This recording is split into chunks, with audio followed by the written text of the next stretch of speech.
কিন্তু তার বিষয়ে কিন্তু অবগত ছিলেন না, তাকে যুক্ত করার কোনো গুলিতে অথবা পুলিশের লাঠিচার্জের মাধ্যমে তার এরকম দেখেন, এইরকম করে যদি মামলা হতে থাকে। আমার কাছে আমার ফোন নাম্বার থেকে যে আমার কাছে স্যারের ফোন আসেন, উনি বলেন যে আমাকে কিছু পুলিশ বাসায় এসে নিয়ে যাচ্ছেন। আমি বললাম কেন, আমরা তো এটা সম্পর্কে কিছুই জানি না, কারণ মামলার সিস্টেম হলো পুলিশ ইনফর্ম করে, জানে, আমরা বিষয়গুলো আগে জানতে পারি। তো পুলিশ বলছেন না, এটা ওনাকে টাইমও দিচ্ছেন না কথা বলার মতো, জাস্ট 1 মিনিট কথা ওইটুকু বলেই রেখে দিচ্ছেন। এখানে পুলিশ বলছেন আপনি যদি টাইম নেন আমরা রাফ বিহেভ করবো, এমনকি তাকে ড্রেসটাও ঠিক মতো পরতে দিচ্ছেন না। আর আজকে কথা বলে ওনার সাথে যেগুলো ডিটেলসে জানতে পারলাম, কি মামলায় নিয়ে গেল আমরা কেউ জানি না। তারা আদৌ পুলিশ কিনা প্রথমে সন্দেহ হয়েছিল যে তারা পুলিশ কিনা, কারণ পুলিশের দায়িত্ব যেটা, পুলিশ ঠিক মতো ইনফর্ম করে বলে, মামলা হলে সেটা আমাদের কাছে আসে, আমরা কোনো কিছু না জেনে যে নিয়ে যাচ্ছে এটা পুলিশ বিশ্বাস করব কি করে? এখন তো দেশ দুনিয়ার পরিস্থিতি আপনারা সবাই জানেন। তারপরে কি জন্য নিয়ে গেল, তখন আমি মানে আমার স্টুডেন্টদের বলি, আমার ছেলের মতো ওরা বলি যা তোমরা দেখো তো, আমি তো রংপুরে আছি, রাজশাহীতে আছি, কোথায় স্যারকে কোথায় নিয়ে গেল? তখন আমরা জানতে পারলাম যে ওনাকে নাকি নিয়ে যাচ্ছে হাজিরহাট থানায়। নির্দোষ একজন মানুষ ইউএনডিপিতে হিউম্যান রাইটস নিয়ে চাকরি করেন, তিনি তো কখনো এইসব ইয়েতে জড়িত হতে পারেন না।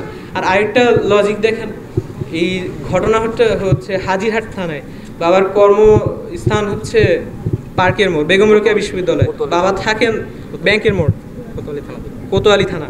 এখন হাজিরহাট থানায় একটা মামলার আসামি তিনি কেমনে হন? এর পিছনে কিছু ইয়ে আছে, এগুলো হচ্ছে পরিকল্পনা, আগে থেকেই কিছু লোক পরিকল্পনা করে রাখছে আর কি। অবগত আছেন যেই জুলাই অভ্যুত্থান হয়েছিল বৈষম্যের বিরুদ্ধে, অন্যায়ের বিরুদ্ধে, আপনারা খেয়াল করেছেন যে এই বিশ্ববিদ্যালয়ে বিভিন্ন সময়ে এর আগে আমাদের যে 5 জন শিক্ষককে তাদেরকেও একটি হয়রানিমূলক মামলায় অন্তর্ভুক্ত করা হয়েছিল, এবং পরবর্তীতে আমাদের বিশ্ববিদ্যালয়ের আরেকজন শিক্ষক শ্রদ্ধা মাহমুদুল হক স্যারকে, তাকেও একটি মামলায় দেখিয়ে তাকে আসলে গ্রেপ্তার করা হয়েছে। এই মামলার পটভূমি এবং এই মামলাটাকে যদি একটু পর্যবেক্ষণ করা যায় তাহলে বোঝা যাবে যে সারা বাংলাদেশ জুড়ে যে মিথ্যা হয়রানিমূলক যে মামলা করে যে মামলা বাণিজ্যর যে রমরমা এই যে একটি চক্র তারা প্রশাসনের সহযোগিতায় চালাচ্ছে, এটি আসলে স্পষ্ট হবে। আমরা এখানে আজকে বেগম রোকেয়া বিশ্ববিদ্যালয়ের শিক্ষার্থী এবং শিক্ষক সহ পুরো বেগম রোকেয়া বিশ্ববিদ্যালয়ের পরিবার এখানে দাঁড়িয়েছি। এই সারা বাংলাদেশ জুড়ে যে হয়রানি, মিথ্যে এবং এই যে মামলা বাণিজ্য চলছে, এই মামলা বাণিজ্যর বিপক্ষে দাঁড়িয়েছি।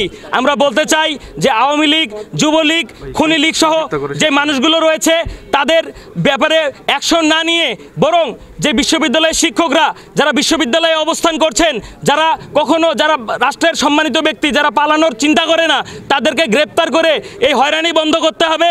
এবং সারা বাংলাদেশে এ ধরনের যত হয়রানিমূলক, মিথ্যে, জুলুম এবং মামলা বাণিজ্যের যে অবৈধ সিন্ডিকেট তৈরি হয়েছে, সেই অবৈধ সিন্ডিকেটের বিপক্ষে সারা বাংলাদেশকে এবং প্রশাসনের উচ্চ মহলকে এখনই সচেষ্ট হইতে হবে। প্রথম দাবি হচ্ছে আগামী 48 ঘন্টার মধ্যে ওনাকে সসম্মান এবং নিঃশর্তে মুক্তি দিতে হবে।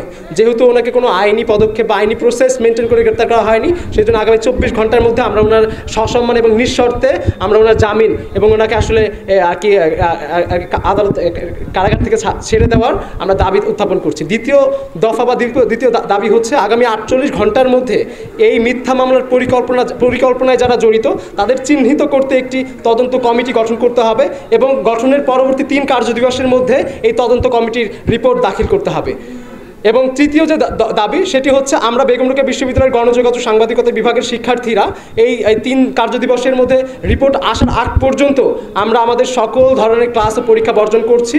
এবং এর মধ্যে যদি এই সময়ের মধ্যে যদি এই তদন্ত কমিটি গঠন করা না হয় এবং এই তদন্ত কমিটির রিপোর্ট যদি দাখিল না করা হয়, তাহলে আমরা বেগম রোকেয়া বিশ্ববিদ্যালয়ের সাংবাদিকতা বিভাগের শিক্ষার্থীরা, বেগম রোকেয়া বিশ্ববিদ্যালয়ের সমস্ত সর্বস্তরের শিক্ষার্থী এবং শিক্ষকরা মিলে এবং এই রংপুর বিভাগের রংপুর শহরের এবং রংপুরের যারা সচেতন মহল আছে তাদেরকে নিয়ে এই মিথ্যা মামলার এবং এই ষড়যন্ত্রের এবং এই মহামারীর বিরুদ্ধে আমরা এটাকে দমন করতে এবং নির্মূল করতে আমরা বৃহত্তর আমরা আন্দোলন এবং ব্যবস্থা গ্রহণ করব। ধন্যবাদ।